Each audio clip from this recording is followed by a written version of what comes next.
Bonjour à tous, bonjour Philippe. Bonjour à toutes et à tous, salut Guillaume, ravi de te retrouver pour cette saison numéro 2. Et oui, c'est le deuxième round de notre webinar sur LinkedIn, être actif sur LinkedIn. Euh, Bonjour à tous, j'espère que vous êtes bien connectés. On voit des signes de vie. Laetitia est en train de taper. Bonjour Laetitia, Bonjour bienvenue. Laetitia, On va et attendre justement quelques Laetitia, instants. vous avez ouvert le bal. Justement ce chat là, c'est pour nous, c'est pour qu'on puisse communiquer vraiment tous ensemble. Fleur, Farida, ouais c'est génial, allez top. Oui Laetitia, il en faut une et c'était vous, bravo. Bonjour Alexandre, Emmanuel, bonjour. Bon, très bien. Alors, bienvenue à tous, hein. On a beaucoup de plaisir à animer avec Philippe nos webinars. C'est ce qu'on se disait tout à l'heure. On se demandait même, très honnêtement, si on allait l'ouvrir aux autres, parce que nous-mêmes, on est très contents de se parler. Non mais Mais Guillaume, je t'ai dit qu'il fallait pas en parler de ça. on a décidé finalement qu'on allait effectivement l'ouvrir à tout le monde. Bien, trêve de plaisanterie. L'idée, c'est que nous partagions avec vous tout ce que nous savions, nos meilleures recettes pour vous aider par rapport à le fait d'être actif, hein, sur LinkedIn. La dernière fois, on avait parlé de votre présence. euh, et là, on va parler de le fait que vous soyez actif véritablement sur LinkedIn. Donc, euh, posez toutes les questions que vous voulez. C'est très important que ce soit interactif, hein. Notre frustration, c'est de ne pas vous voir et de ne pas vous entendre. Donc, est-ce que d'ailleurs je peux le faire? Je peux ouvrir, là, je crois que j'ai ouvert. T'as ouvert quoi, les micros? Non, j'ai ouvert les sons.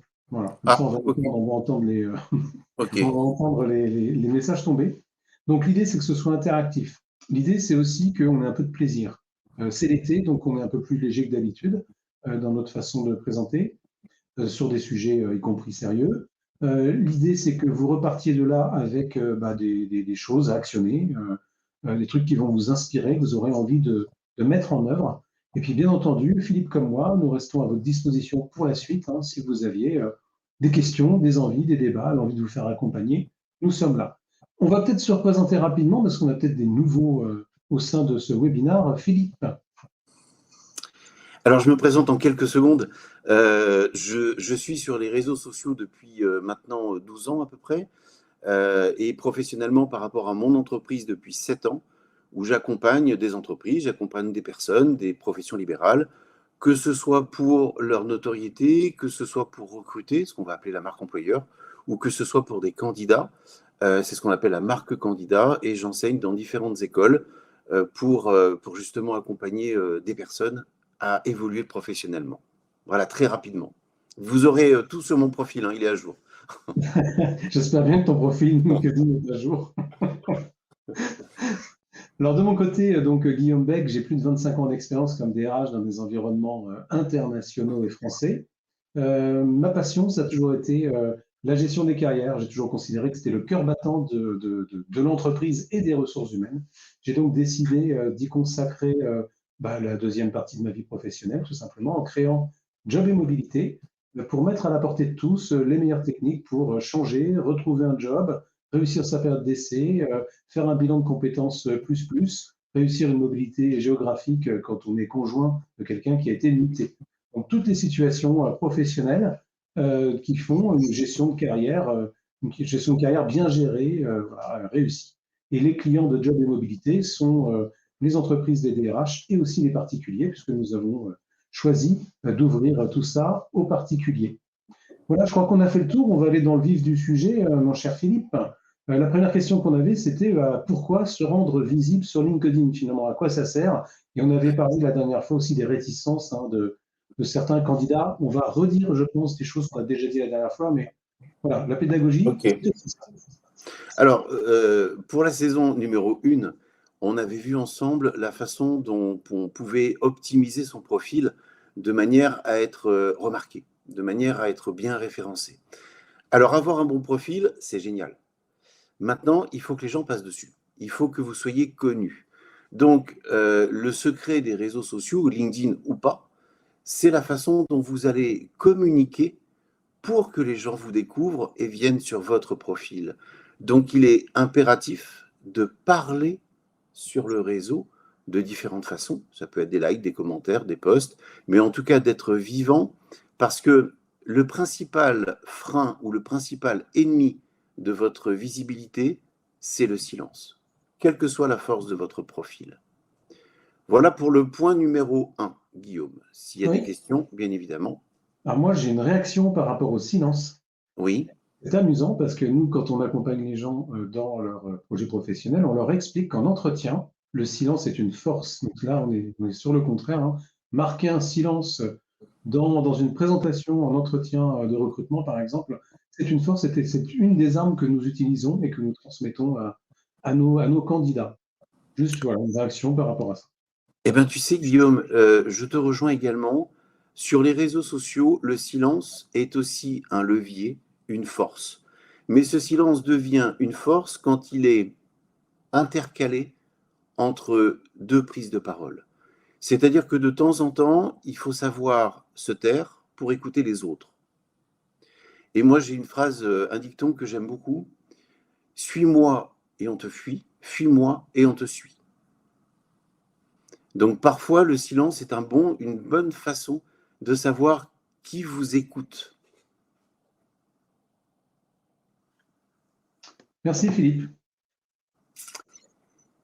Des questions? S'il y a par rapport au silence, par rapport à la prise de parole, mais il y a d'autres questions peut-être que Guillaume va nous soumettre. Je regarde si on a des questions. Alors sachez juste que le précédent webinaire est toujours disponible en replay hein, pour ceux qui ne l'auraient pas vu. Mais on n'a pas de questions pour l'instant. On va passer peut-être à la seconde finalement. Là, l'idée c'était de se rendre visible. La seconde question que j'avais, c'était pourquoi finalement s'intéresser à son réseau? Quel est l'intérêt de s'intéresser aux autres finalement au travers du réseau, au travers de son réseau, du réseau qu'on se construit et quels sont les conseils que tu donnes par rapport à ça, Philippe? Alors, ce sont des conseils, je dirais, propres à la vie de tous les jours, réseau ou pas. Comme on l'a dit à la première session, il y a toujours un petit cœur qui bat derrière l'écran. C'est-à-dire que plus on va s'intéresser à notre réseau et plus notre réseau va s'intéresser à nous. On avait parlé de l'idée d'être intéressant avant d'être intéressé. C'est-à-dire que un réseau, ce n'est pas une composition de contacts, de nombre de personnes qui nous suivent. On s'en fout du nombre de personnes. L'idée, c'est qu'est-ce qu'on en fait.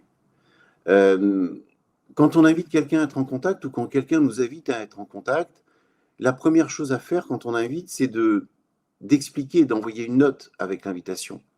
Bonjour Guillaume, je suis avec intérêt votre actualité. Je serais ravi d'être en contact avec vous sur ce réseau professionnel. Je parle à mon contact que j'invite. Et ensuite, Guillaume va accepter peut-être mon invitation. Et si tel est le cas, je remercie Guillaume d'avoir accepté mon invitation. Donc, toujours un retour. Maintenant, si Guillaume m'invite, j'en suis ravi, j'accepte éventuellement son invitation, je regarde son profil, bon, il y a différents filtres. Et quand je suis en contact avec Guillaume, je lui pose une question. Bonjour Guillaume, merci pour votre invitation. Puis-je savoir ce qui vous a conduit vers moi?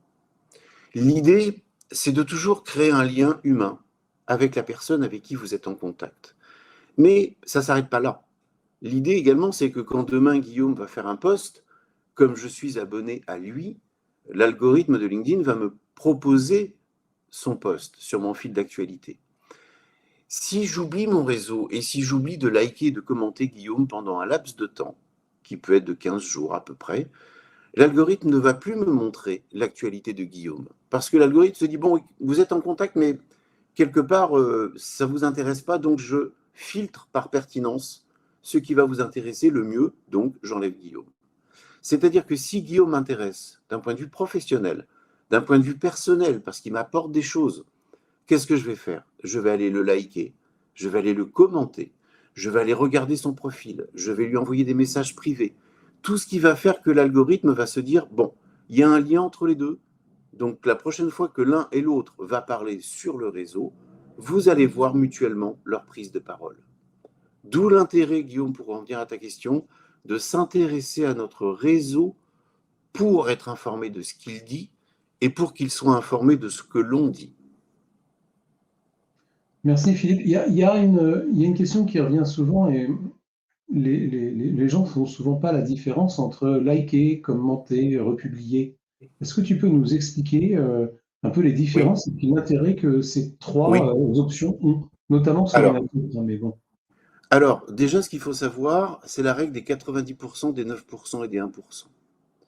C'est-à-dire que quand on fait un post, 90% des personnes qui vont le lire vont rester silencieuses. Elles vont consommer, mais elles ne vont pas parler. Ça, c'est la règle. Pourquoi? Parce que les gens ont des craintes, ou n'ont pas envie de parler, ou ont peur de parler, peu importe. 90%. 9% vont oser faire un like. Ce n'est pas la majorité. Et enfin, 1%, mais ce sont les fous, c'est eux qui commentent. C'est-à-dire que le commentaire est la chose la plus compliquée. Maintenant, dans notre vie de tous les jours, quand quelqu'un vous parle, la première chose, c'est peut-être on va lui dire bonjour. Ce bonjour-là, si je le synthétise ou l'image sur les réseaux, c'est quoi? Le like revient à serrer la main. Le commentaire revient à dire bonjour. Et on ne serre jamais la main sans dire bonjour. C'est-à-dire que dans votre esprit, un like doit être associé à un commentaire. Un commentaire n'est pas forcément associé à un like. Quand on voit un post qui nous interpelle, qui nous touche, on n'a peut-être pas envie de le liker pour dire j'aime, parce que c'est peut-être une information triste qui est partagée. Mais on va mettre un commentaire. Donc un like plus un commentaire, oui. Et alors, le Graal, c'est le post. Alors les gens se disent, maintenant j'ai peur de poster. Oui, on a peur de poster, tous. Donc les steps, les étapes, on like, on commente. Plus on va commenter, et moins on aura peur du regard des autres. Moins on pensera au regard des autres. Et donc on aura plus tendance ensuite à aimer poster. Alors Arnaud nous pose une question. Si on a oublié de liker les derniers posts d'un de nos contacts, le fait de revenir sur un ancien post et le liker, permet-il de remettre le fil? Oui Arnaud, oui, oui. Il n'y a pas de date de péremption. Un post sur LinkedIn a une durée de vie, entre guillemets, de 24 heures. C'est-à-dire qu'il a, en gros, en moyenne, 24 heures pour s'afficher devant votre mur, votre fil d'actualité. Mais ces 24 heures, c'est variable. Ça peut être 3 heures si votre post fait un flop, ça peut être une semaine s'il fait un top.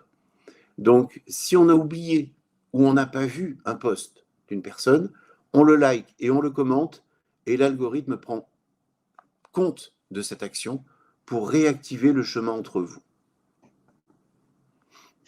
Si je te suis bien, si je te suis bien, Philippe, toi, tu es vraiment l'adepte de considérer LinkedIn comme une relation véritable, humaine, et de traiter nos contacts de cette façon-là. Bah oui, et ça revient un petit peu à répondre à la question de Cédric. On entend parfois parler que les offres d'emploi sont postées et gérées par l'intelligence artificielle. C'est vrai, Cédric. Et il y a maintenant de plus en plus de postes qui sont faits par des robots. Ça ne se voit pas forcément parce qu'il faut avoir l'œil très aiguisé pour le voir. Maintenant, comme le dit Guillaume, si vous voulez avoir un retour positif sur vos actions, sur votre visibilité, ne partez pas du principe qu'il y a une intelligence artificielle. Vous likez, vous commentez, vous faites comme s'il y avait un petit cœur qui battait derrière le post. Mais c'est vrai que des fois, on fait des commentaires et l'auteur du post ne répond pas ou ne like pas votre commentaire. Eh ben, c'est frustrant. Et c'est pour ça qu'en formation, je dis que quand vous avez un commentaire sur un post, c'est un cadeau. 1% commente. Donc quand quelqu'un ose vous mettre quelque chose, vous le likez pour dire merci et surtout vous y répondez. Et Cédric, si vous voyez que plusieurs posts des mêmes auteurs ne sont jamais répondus par l'auteur pour un commentaire, peut-être qu'il y a une intelligence artificielle derrière, ou peut-être que l'auteur poste, fait du push, sans forcément attendre le retour des autres. Entendu. C'est vrai que répondre à un poste et puis ne pas se voir répondre, c'est un petit peu comme quelqu'un qui te dirait bonjour, enfin tu lui dirais bonjour et puis Il ne te il répond regarde pas. ailleurs Il ne finalement. te répond pas. Ouais, c'est C'est un peu exactement ça. ça. C'est un petit peu Exactement ça. ça. C'est un vent, comme diraient mes enfants. C'est un vent, et un vent négatif, parce que l'algorithme, au-delà du fait que l'auteur soit frustré, À la limite, bon, on va dire on s'en fout. Bon. Au-delà de ça, l'algorithme tient compte de vos interactions. Plus vous allez interagir avec des gens qui interagissent avec vous, et plus le post va grandir. Donc en fait, c'est un cercle vertueux qu'il faut alimenter. Donc quand on fait un post, on reste proche de son post. On regarde qui like, qui commente, et on interagit au plus vite. Je voudrais aussi revenir sur ce qu'a dit Aurélie. Merci pour la question. On va revenir tout de suite, mais je voudrais revenir sur l'IA. On a fait, Cédric et les autres, une publication récemment sur l'IA, où j'ai d'ailleurs demandé à ChatGPT de générer une lettre de motivation qui était bien ennuyante. Et mon conseil est le même que Philippe, vraiment par rapport à ça. Restons authentiques, restons nous-mêmes, soyons naturels, même si c'est peut-être une IA qui gère derrière. Bien sûr, il faut employer les mots-clés, hein, les mots qui sont recherchés. On a quand même une stratégie, en tout cas quand on est en recherche d'emploi, on a une stratégie d'emploi, donc on sait qu'il y a des mots-clés et on les décide ensemble, et on les fait apparaître ensemble. Mais en revanche, toujours considérer qu'il y a effectivement, comme le dit très bien Philippe, un petit cœur qui bat derrière l'écran, et qu'un être humain sera toujours sensible à des formules de politesse, à une orthographe correcte, pourquoi pas un trait d'humour ou une question. Enfin bref, il y a, voilà, comportez-vous de façon authentique, sincère, soyez vous-même dans les échanges. Moi, ce que je crois profondément, c'est que la montée en puissance de l'IA est une chance. C'est une chance parce que ça va permettre véritablement à ceux qui veulent se démarquer et ceux qui savent se démarquer de se démarquer véritablement et d'aller vers l'authenticité. Si tout le monde fait les mêmes lettres de recommandation, les mêmes lettres de motivation, les mêmes CV, les mêmes formulations partout, à un moment donné, on ne va plus pouvoir distinguer qui est qui et qu'est-ce qui se passe, et qui a un véritable talent et qui je vais choisir en entretien. Donc, l'authenticité et la sincérité sont les meilleures armes contre l'IA et, d'une certaine façon, l'arrondissement du monde, hein, avec toutes ces formulations, ces formules toutes faites et qui n'apportent finalement pas grand-chose et qui vont à l'encontre du véritable enjeu qui est une rencontre entre deux personnes. Alors, Aurélie nous pose la question, sur quelle fréquence? Sans inonder les réseaux. Alors, Aurélie, tout dépend des réseaux. Par exemple, Twitter, Insta, Facebook, quelque part, ils aiment bien qu'on les inonde. L'algorithme aime la quantité. Bon. Facebook, LinkedIn, on est dans une configuration différente. Pour être pertinent sur LinkedIn, 2 posts dans la semaine me semblent corrects. Pourquoi? Parce que quand on fait un post, il faut laisser le temps au post de pousser, de monter en puissance. Il faut vous laisser le temps de gérer les réussites ou l'échec de ce post. Qui like, qui commente, qu'est-ce que j'en fais? Donc l'idée, c'est pas de parler et d'en faire un autre. L'idée, c'est de parler, d'écouter, de réagir. Et ensuite, d'en faire un autre. Donc 2 me semble une bonne fréquence par semaine. Maintenant, je n'ai pas le temps d'en faire 2. C'est pas grave. Faites-en un tous les 15 jours. Ok, j'ai pas le temps d'en faire un tous les 15 jours. Ou j'ai pas d'idée. C'est pas grave. Faites-en un tous les mois. L'objectif, Aurélie, c'est pas la fréquence. C'est plutôt la régularité. Et au-delà de la régularité, si vous faites un post tous les mois, ce qui n'est pas conseillé, il faut en faire plus souvent. Mais entre chaque post, faites des commentaires. Soyez active. Ne soyez pas silencieuse. Ne vous réveillez pas une fois par mois pour dire au réseau, Eps, j'ai un post. Au bout d'un moment, l'algorithme va dire, bon, t'es gentil Aurélie, mais il y en a d'autres qui sont passés avant toi. Donc, on poste.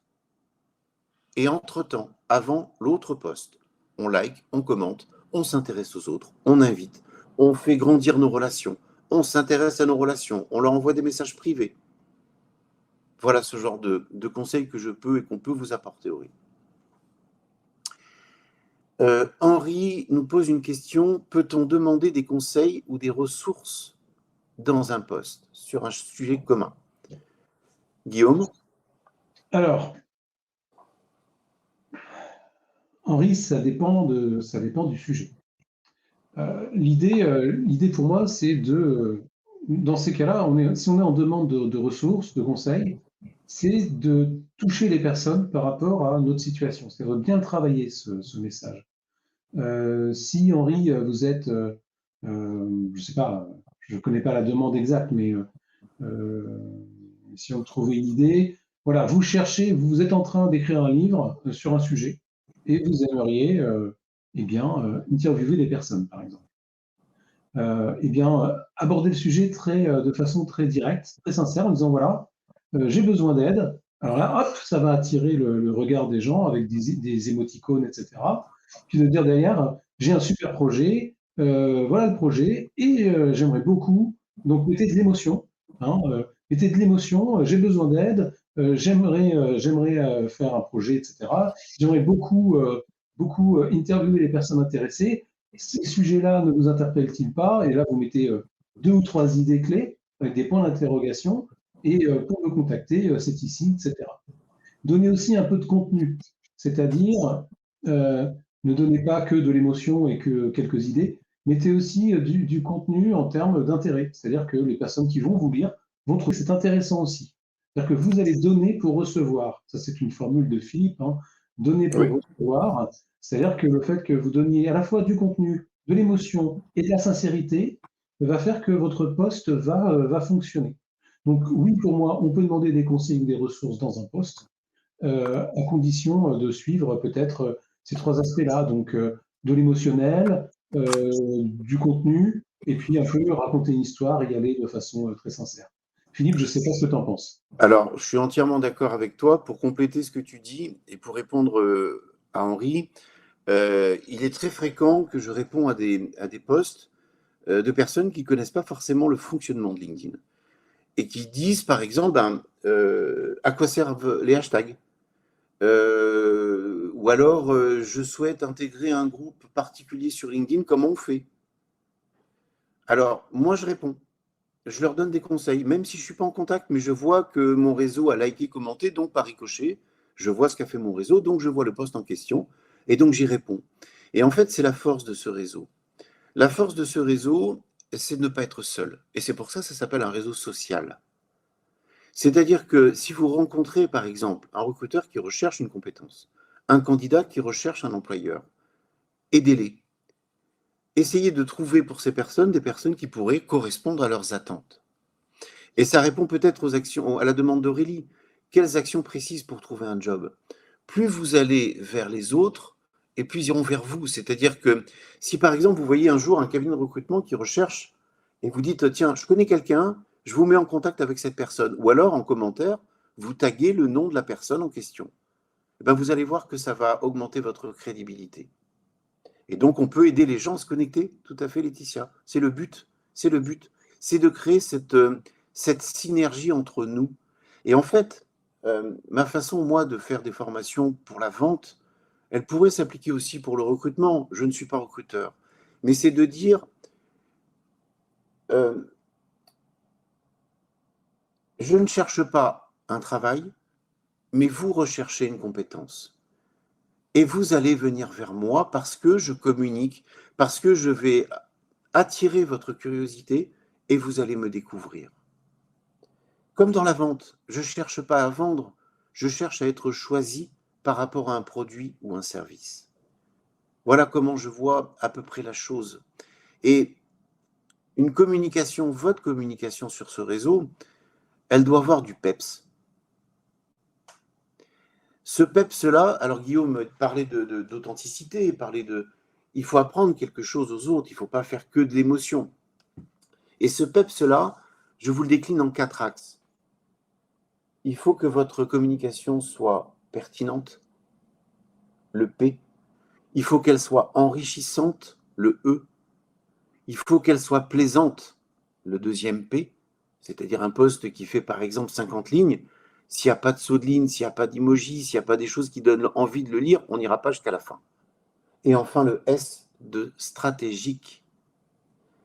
Pourquoi stratégique? Parce que votre communication va passer dans un filtre, qui est l'algorithme, et qui va effectivement dire si votre poste va marcher ou pas.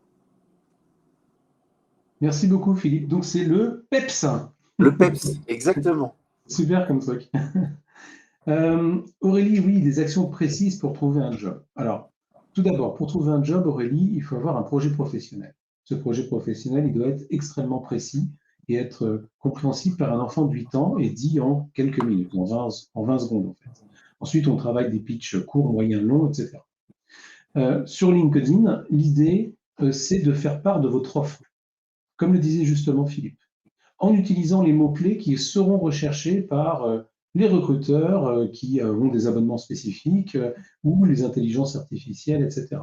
Donc, allez vers tout ce qui est recherché dans le secteur ou dans le type de job qui vous intéresse. Donc, faites clairement afficher cela sur votre profil. Votre profil vous permet aussi de faire part de vos convictions, de votre profession de foi, en quelque sorte, à travers le résumé. Le résumé, ce n'est pas la première phrase de la lettre de motivation. Il faut l'utiliser différemment.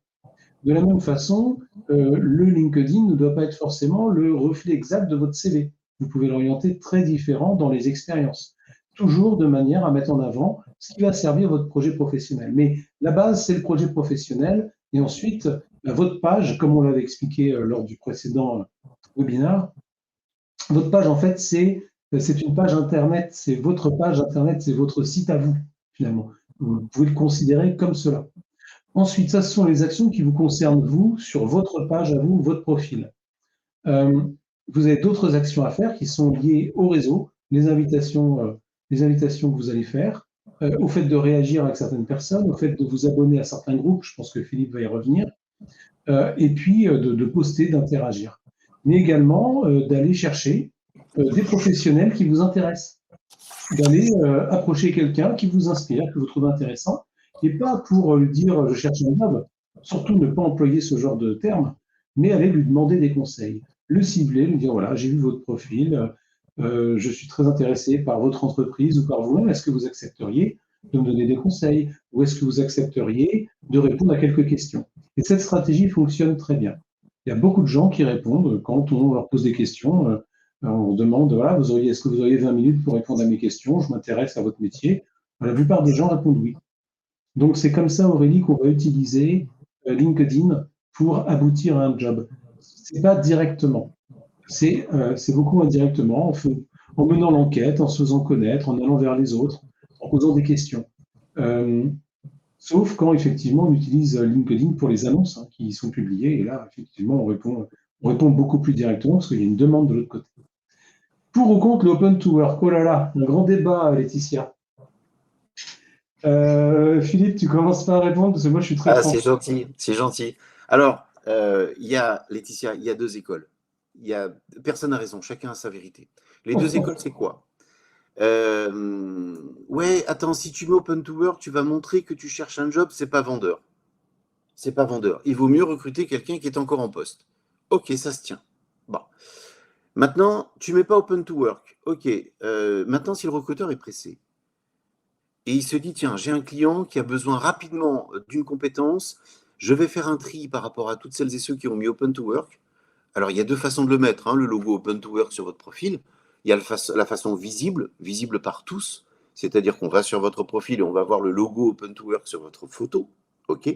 Et la façon masquée, c'est-à-dire qu'on ne met pas le open to work sur la photo, mais par contre, le profil est activé pour le open to work, c'est-à-dire que les recruteurs ont l'option LinkedIn qui permettent de dire, bah tiens, Laetitia, elle a mis le open to work, non visible par les autres, moi je le vois parce qu'elle a activé le open to work. L'intérêt du open to work, visible ou pas, l'intérêt du open to work, c'est que quand vous allez remplir ce open to work, LinkedIn va vous poser plein de questions. Et une fois que vous avez validé l'ensemble de ces questions, ça va faire des pushs.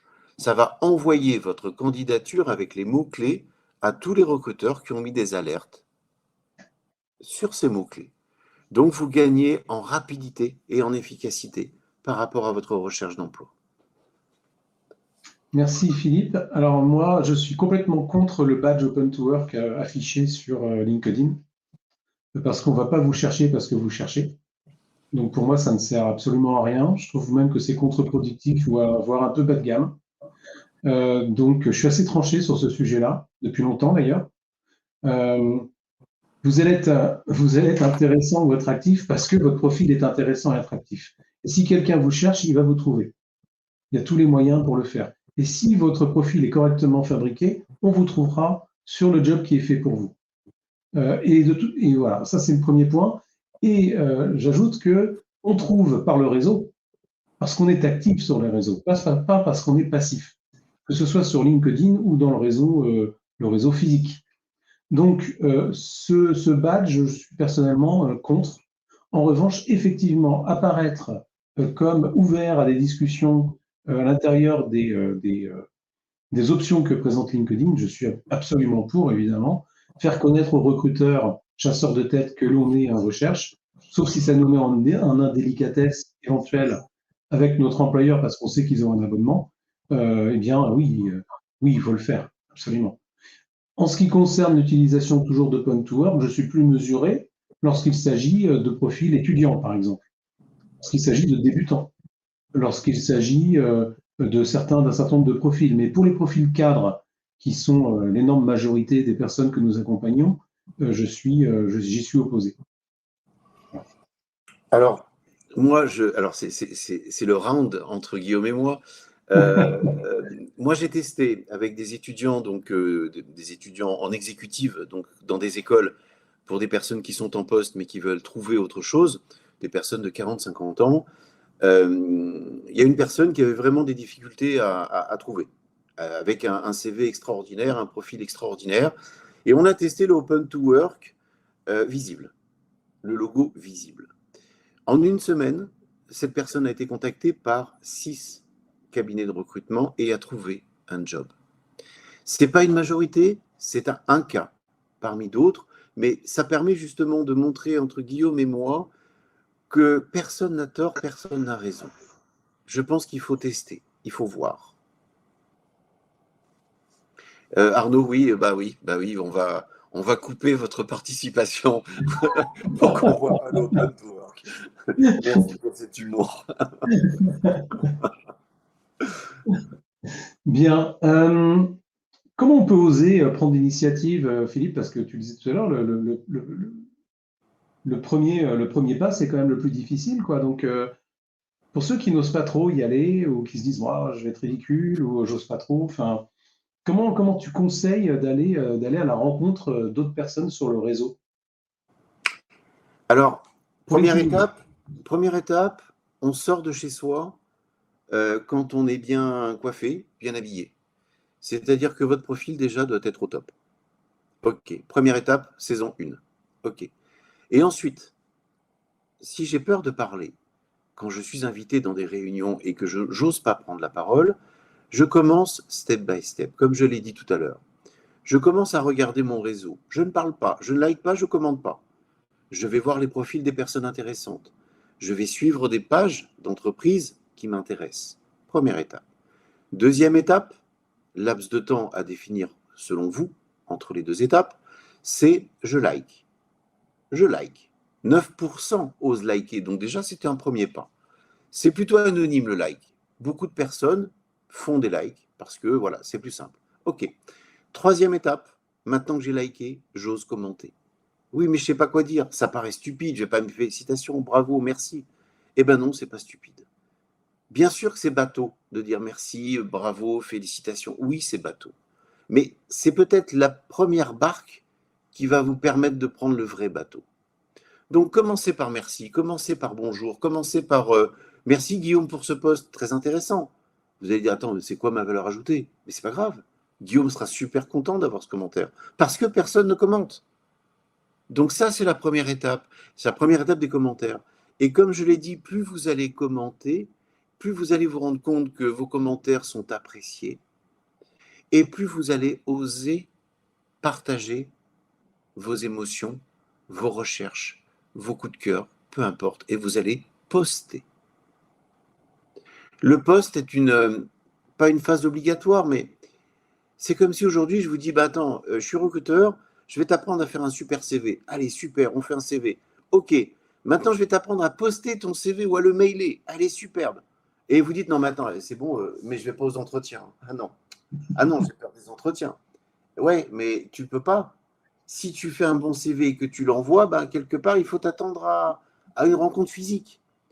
Et quand vous avez cette rencontre physique, ben vous y allez, vous ne posez pas de questions. Et ben le réseau, c'est pareil. Sauf que on se dit, moi, attends, oulala, il y a 26 millions de personnes derrière l'écran. Mais personne va tous. Les 26 millions ne vont pas voir votre poste. Hein. C'est votre réseau. Et encore une partie de votre réseau qui va voir ce poste. Donc, osez, foncez. Merci Philippe, et c'est exactement les mêmes conseils que nous donnons pour les rencontres physiques et les démarches en dehors de LinkedIn, hein, dans l'accompagnement ou gestion de carrière. Si on a envie de déclencher un contact, mais plutôt de l'autre côté, Philippe, comment on fait? Je sais pas, on essaye d'approcher quelqu'un, mais on l'approche un peu en crabe, on aimerait qu'il réagisse. Alors, Comment on par fait ça? exemple, Guillaume, imagine que tu sois DRH d'une entreprise qui m'intéresse. Et pour moi, tu es un gros poisson. C'est-à-dire qu'il ne faut pas que je te loupe. C'est vraiment Oui. très stratégique. Première étape, alors bien sûr, je passe la saison 1 où le profil est top. Hein. Ok, première étape, je vais aller voir ton profil. Deuxième étape, je vais aller voir ta communication. Je vais te liker, je vais te commenter. Ok. Parce que dans tes notifications, tu vas avoir des infos comme quoi Philippe Attal t'a liké, Philippe Attal t'a commenté, Philippe Attal suit ta page, parce que je vais suivre ta page job et mobilité. Donc, mon nom va rentrer dans ton esprit de manière indirecte. Tu vas me voir régulièrement. Après, j'ai deux possibilités de rentrer en contact avec toi. Soit j'ose t'inviter à être en relation. Bonjour Guillaume, je suis avec intérêt votre actualité, comme je l'ai dit tout à l'heure. Ok. Maintenant, vous dites, oula, c'est un peu trop direct, il doit être super sollicité. Je vais essayer d'y aller par la fenêtre, parce que la porte, à mon avis, il y a du monde devant. Alors, comment je fais? Je regarde son profil et je descends jusqu'à ses centres d'intérêt. Et dans les centres d'intérêt, on retrouve plusieurs infos. Les influenceurs qu'il suit, les entreprises qu'il suit, les écoles qu'il suit, mais aussi les groupes qu'il suit. Un groupe sur LinkedIn, c'est une communauté de personnes qui s'intéressent à un même sujet, mais qui ne se connaissent pas. Les personnes ne se connaissent pas entre elles. Vous cherchez sur LinkedIn tout ce qui est environnement, vous sélectionnez groupe et vous allez voir tous les groupes en France qui parlent d'environnement. Ok. Maintenant, je remarque que Guillaume fait partie d'un groupe qui s'appelle, j'en sais rien, DRH mode d'emploi. Je dis une connerie. Hein. Il fait partie de ce groupe-là. Je me dis, ah ouais, il fait partie de ce groupe. Attends, je vais aller voir ce groupe et je vais adhérer à ce groupe. Généralement, vous êtes accepté. Et une fois que vous êtes dans le groupe, l'avantage, c'est que le groupe vous permet d'envoyer des messages privés directement aux personnes qui font partie du même groupe. Donc là, je rentre dans ce groupe, je cherche Guillaume, je clique sur message. Bonjour Guillaume, nous avons le plaisir de faire tous les deux partie du groupe DRH mode d'emploi. Je serais ravi de vous inviter à être en contact sur ce réseau professionnel. Accepteriez-vous ma demande? C'est complètement indirect. Il sait que je le connais parce que je le like, je commente. Et en plus, il sait qu'on fait partie du même groupe. Ça crée des liens. En fait, l'idée, c'est de trouver l'astuce pour que la personne qui est sur LinkedIn vous repère. On est tous sur LinkedIn pour des raisons professionnelles. C'est-à-dire que si vous allez vers quelqu'un, cette personne ne va pas vous dire « Mais attends, mais qu'est-ce que tu me veux ?» Attends, je ne suis pas là pour le boulot, t'es gentil, mais non. Si c'est un DRH, si c'est un recruteur, il sait très bien qu'il sera sollicité, soit par des prospects, soit par des clients, soit par des candidats, peu importe. Mais il est là pour une raison bien précise. Et en plus, dans les résultats de recherche, si vous voyez qu'à côté de Guillaume, il y a le IN de LinkedIn, ça veut dire qu'il est abonné à LinkedIn. Ça veut dire qu'il utilise LinkedIn parce qu'il paye. Et donc là, vous avez plus de chances qu'il vous réponde. Donc, voilà une façon d'aller vers les autres pour déclencher un contact. Maintenant, le contact sur LinkedIn, c'est bien, mais après, comme on a dit tout à l'heure, qu'est-ce qu'on en fait? La limite de LinkedIn, c'est quoi? C'est votre téléphone. C'est-à-dire qu'à un moment, vous allez peut-être envoyer un message à Guillaume pour dire « Bon Guillaume, ça y est, on se suit, on se like, on se commente, on s'adore, ok. Maintenant, est-ce qu'on peut convenir d'une date pour échanger réellement, par téléphone, pour qu'on puisse s'entendre dans la vie réelle, avec un ton d'humour, essayer de casser cette froideur des réseaux. Et peut-être que Guillaume va dire, mais avec plaisir, Philippe. D'ailleurs, c'est ce qui s'est passé, Guillaume, entre nous, hein, au tout début. C'est ce qui Absolument. s'est passé. Et Guillaume a dit, avec plaisir. Alors, il m'a donné son agenda, on s'est mis d'accord sur une date, on s'est appelé, on a rigolé, et maintenant, on est là. Voilà quelques astuces, mais il y en a plein. Et c'est vrai que si on fait le parallèle avec le monde réel, physique, c'est un petit peu comme si Philippe, c'est Lucille qui nous avait encouragé à nous mettre en contact. Elle trouvait qu'on avait le même Exact. aussi. Mais ça aurait pu très bien se passer d'une autre façon, c'est-à-dire que Lucille aurait pu me dire, tiens, je connais quelqu'un qui intervient dans une conférence sur LinkedIn, il s'appelle Philippe, je suis sûr que ça te plairait d'y aller. Ça se passe à tel endroit. Puis moi, je dis, bah oui, très bien, tiens, je vais m'inscrire, je vais à cet événement, et à cet événement, je te rencontre, on fait connaissance, et de la même façon, bah voilà, on se plaît, et puis on continue à être en lien.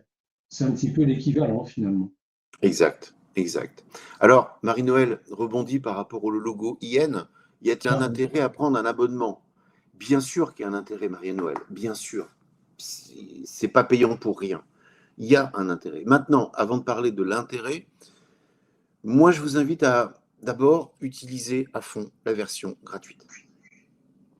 Elle est suffisamment complète, puissante pour décrocher des rendez-vous, des prospects, qui vous voulez. Moi, j'ai pour habitude de dire à mes clients, je ne paye pas pour voir.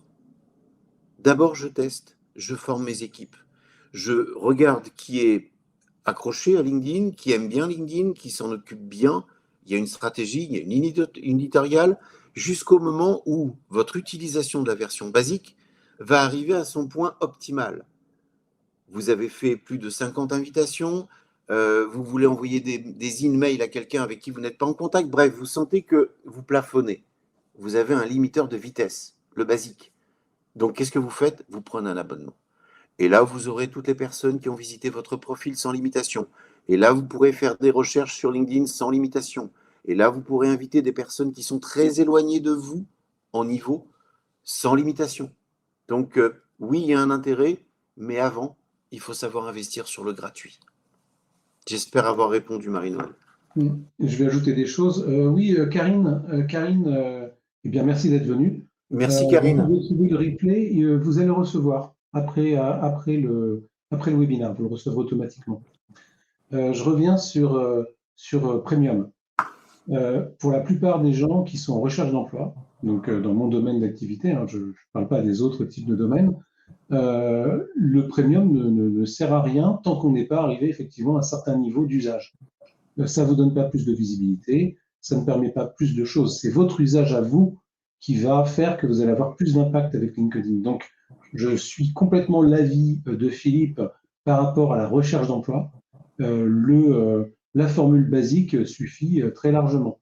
Après, voilà, quand on commence à être extrêmement actif, on peut prendre un abonnement premium gratuit dans un premier temps, pendant un mois, je crois, et puis ensuite s'abonner plus durablement.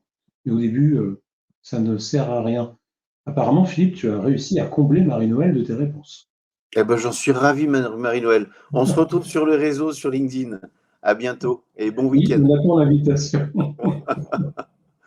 Très bien, Philippe, merci beaucoup.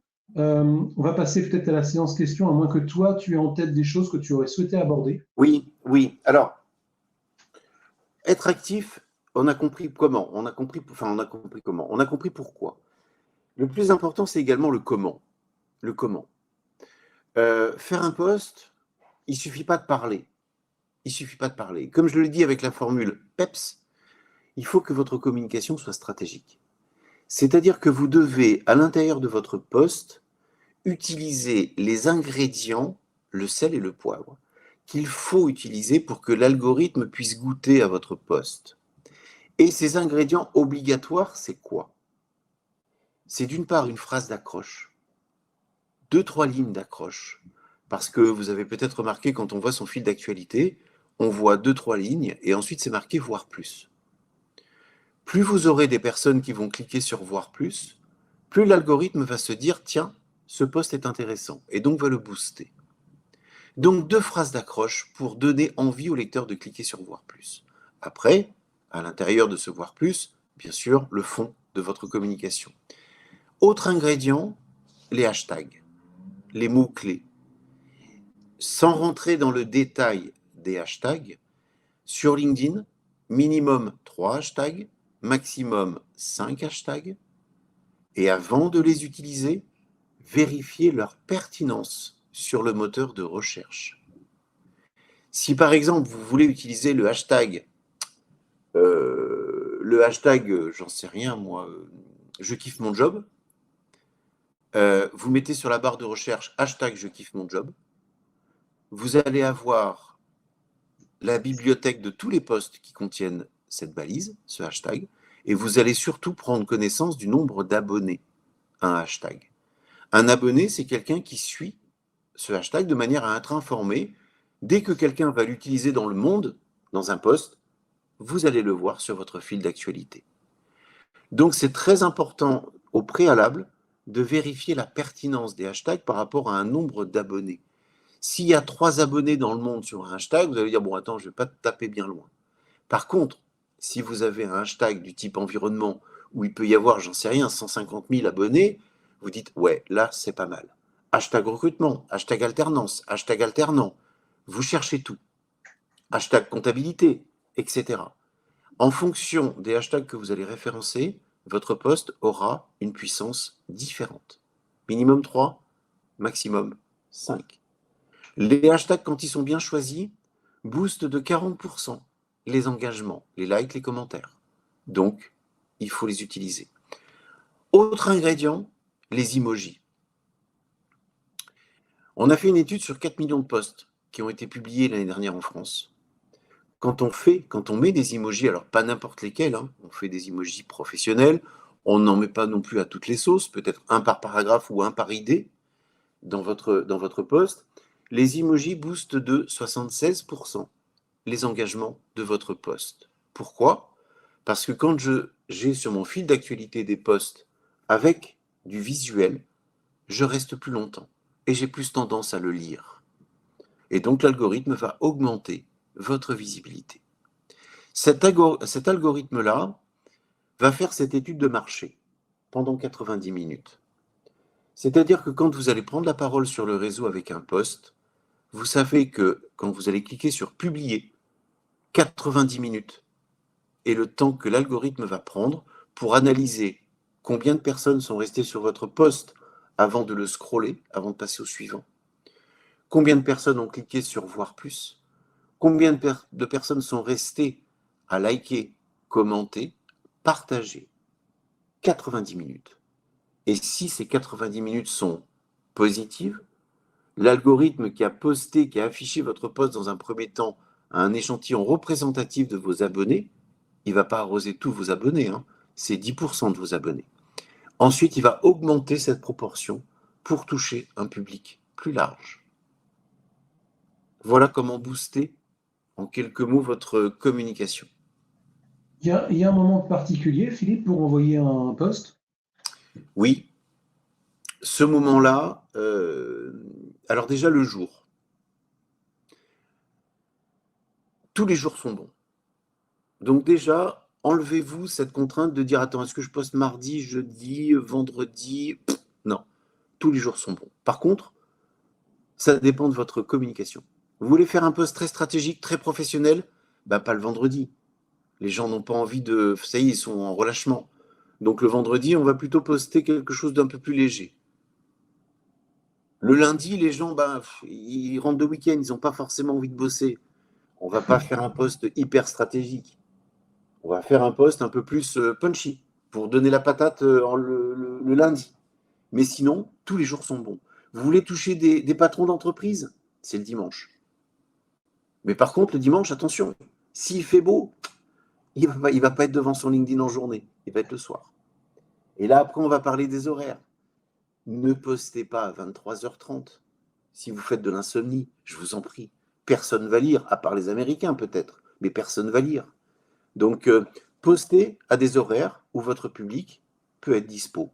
C'est-à-dire le matin, à l'embauche, ça peut être 7h30, 8h30, entre midi et 2, et le soir, à la débauche, 17h30, 18h, 19h. Voilà en quelque sorte les plages, sachant que on peut faire un carton avec un post envoyé à 22 heures, mais par contre qui a tout de suite eu une évolution très rapide. Mais je vous donne les grandes lignes. Entendu, Philippe. Merci beaucoup. Je pense qu'il va être temps de conclure pour nous, en vous remerciant tous pour votre participation. On attend encore quelques instants s'il y a des questions. Tu viens de parler de plage, ben justement, profitez bien de la plage, profitez bien de la montagne. Ce ne sont pas tout à fait les mêmes plages. Bon Mais enchaînement. à votre disposition pour continuer les échanges. N'hésitez pas à nous inviter sur LinkedIn, justement. On vous répondra avec grand plaisir. On va faire un petit post récap probablement dans les jours qui viennent de cet échange, de ce partage auprès de vous. Et puis, sachez aussi que Job et Mobilité vient de lancer un cahier de vacances spécial carrière que vous trouverez sur Job et Mobilité et sur mon profil également, pour tous ceux qui ont envie de profiter de l'été pour se poser des questions essentielles, mais le faire en même temps avec légèreté. C'est tout à fait possible. Attends, j'ai coupé la caméra sans faire attention, pardon. Je me disais, ça y est, il boude. Non. Bon, écoutez, en tout cas, merci pour tout, merci pour toutes vos réactions, merci pour vos questions, merci pour votre fidélité. Et puis, bel été encore une fois et à très bientôt. Philippe? Alors, moi, j'étais ravi de cette deuxième session. Et là, allez, j'ose. Si vous avez des idées, vous dites, tiens, j'ai passé les 2 sessions ou alors je vais voir les 2 sessions en replay, j'aimerais bien une 3e session. Proposez-nous des thèmes. Vous dites, tiens, j'aimerais bien qu'on fasse un cas pratique. J'en sais rien. Qu'est-ce qu'on peut faire? On est à votre écoute. Franchement, avec Guillaume, on s'entend super bien. On est capable de vous faire du sur-mesure. À vous la parole. Mais en tout cas, merci. Excellente idée, hein, Philippe. Ce sera un grand plaisir de le faire effectivement sur un cas particulier ou sur un thème particulier. Ce serait génial et nous, ça nous permettrait de vous apporter encore plus de valeur. À bientôt. Passez à tous un excellent week-end et un bon 14 juillet. Au revoir. Au revoir.